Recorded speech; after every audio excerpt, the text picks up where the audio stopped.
How's it going, everyone? My name is Derek Afasi. I'm the owner of Afasi Financial Group. Today's topic, I want to discuss in full detail inflation-adjusted annuities and fully explain, the pros and cons regarding how a lot of inflationary riders work with annuities, and then why that's typically not the best way to go about an inflation-adjusted annuity, and how to set up specific type of planning aspects, making sure that you're covering those inflationary expenses throughout retirement. So what happens in the first bullet point, I say increasing income to cover inflationary expenses. Typically, an individual is going to go and they're going to retire, or at least be planning for retirement, or currently in retirement, and they're going to go off of three main aspects that they want to make sure is covered. The first aspect is they want to make sure that there's an income that's always going to be there for the rest of their life. Meaning, maybe this income source is going to be through Social Security, maybe it'll be through pension and Social Security. And then they also have retirement accounts that are saved up, such as IRA accounts or cash accounts, whatever the case may be, that they could then leverage as a third source of income. So when someone's doing their plan and they're trying to incorporate, okay, these are my expenses currently, well, many times what's missed is the individual does not properly plan for the inflationary expenses, such as, groceries or, food or different things that are going to constantly increase each and every year, saying, a car in the 1990s was a lot cheaper than a car today. A gallon of milk in the 1980s was a lot cheaper than a gallon of milk today. So that increase in cost is known as inflation, and you have certain expenses that an individual might have fixed expenses, or they might have that inflationary expenses that many times are missed out in a plan. And one of back to the three main things that make up that incorporate a retirement plan, a proper retirement plan for peace of mind, is that lifetime income stream. The person has some sort of emergency money, and then the third aspect is covering that inflationary, those inflationary monies. Many times an advisor would go and they'll say, oh, the inflation, we'll just make sure to grow your money, and then, the problem will work itself out. And I've mentioned in other videos, I've mentioned in other content that, you could have your money invested in the market. You could have your money going up whenever the market goes up, not losing whenever the market goes down, but that still doesn't cover a concrete plan for inflationary expenses. Now, with a lot of these annuity contracts, and annuities are a very good, safe way on how to provide lifetime income on a flat basis, on a fixed basis, saying, okay, if someone goes and takes $100,000, well, we understand that if we have hundreds of different carriers, what might make company A better than company B is this person wants to retire in 2 years. Company A could give them an income stream of $7,000 per year, as opposed to company B, which will give them $6,000 per year. So regardless of all the fluff, and now you have all this talk of income riders and guarantee 6%, 8%, whatever the case may be, it all goes by the fact of income stream. How much income stream will these types of annuity contracts provide, and also give that individual control of their money in the aspect.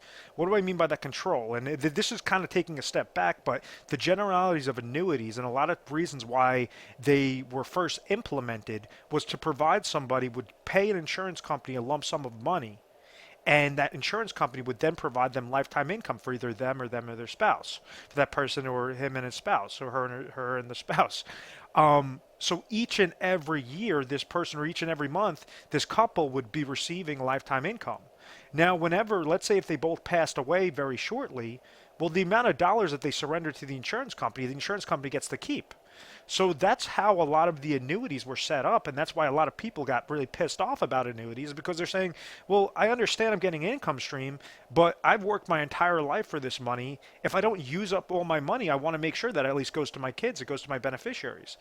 And that's why you've had more innovative annuity products that came out there, and that's why you have these income riders, which they say an individual could control their account value, grow their account value, but they have that peace of mind that the income rider is going to provide lifetime income for the rest of their life.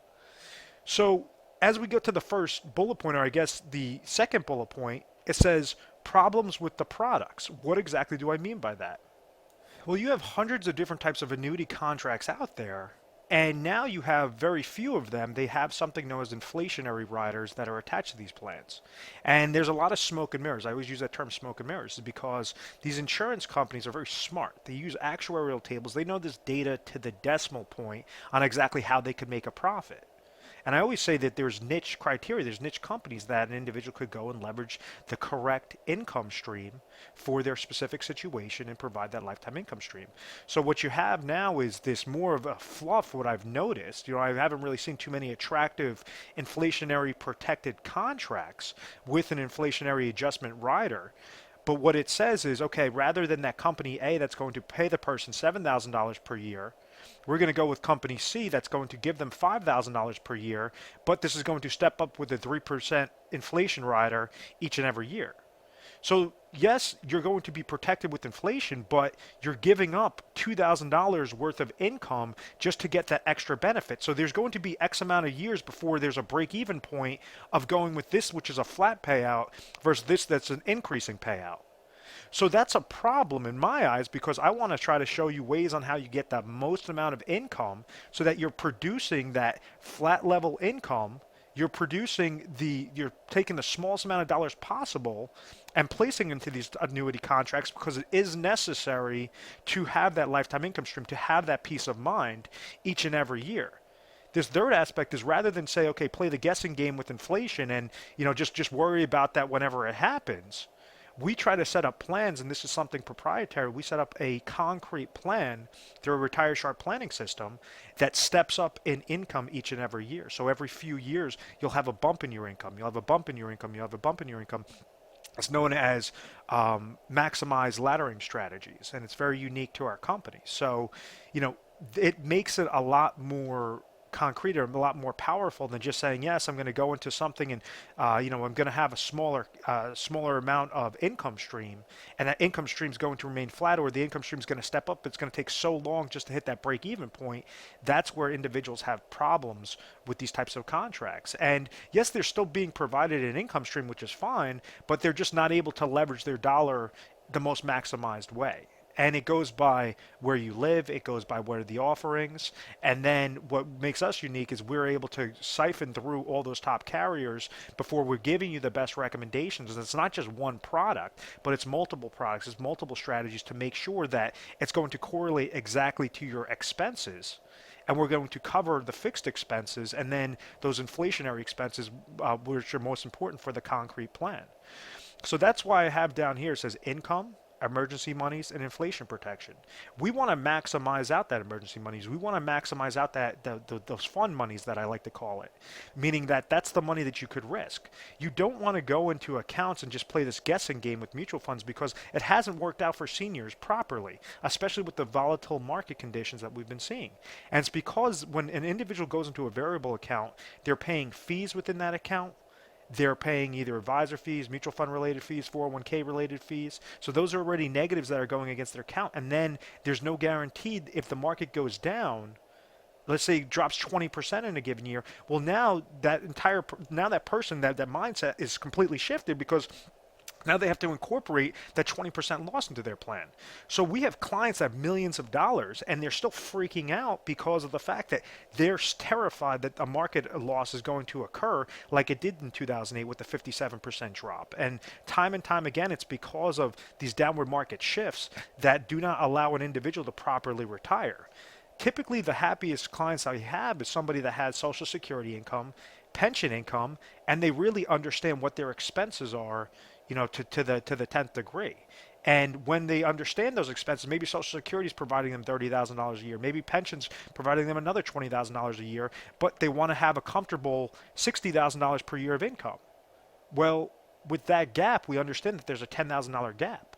So what we want to do is place the smallest amount of dollars possible, but as much as necessary into these types of plans to provide not only the flat income stream, but then we have certain criteria met, certain laddering strategies set up to have that inflationary protection.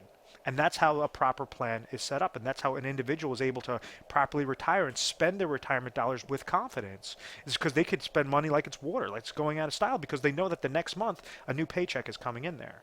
So it's It's simplistic planning, but you have to make sure that it's set up the correct way. And majority, I'd say 90 to 95% of plans, or 90 to 99% of plans, are not set up properly and do not include this inflationary protection. Just this big guessing game of saying, oh, well, everything will work itself out. And no, you want to make sure that your plan is set up properly, and for each dollar that you're placing in there, what is the leverage, what is the income stream that you could get out of that type of plan. I want to thank you very much for watching this video. If you found value in this video, if you have any certain questions, we have specialists standing by 24 hours a day, 7 days a week. So feel free to give our 1-800 number a call. It's 1-800-566-1002. You might be speaking with myself. You might be speaking with another representative. But we're going to try to educate you first and foremost. Make sure that you're comfortable in retirement and you're knocking off these most important aspects on how to set up a successful plan, and make sure that you're getting that peace of mind and able to spend those dollars each and every year with confidence, leveraging the correct tools, the correct financial tools to get you there successfully. We are A+ rated in the Better Business Bureau. We've always had very good reviews. We've never had any complaints. It's because of our methodical process. Once again, my name is Derek Afasi. I want to thank you very much for watching this video. Please make sure to subscribe to our YouTube channel, Retire Sharp, so you could have access to the most updated videos. Thanks so much, guys.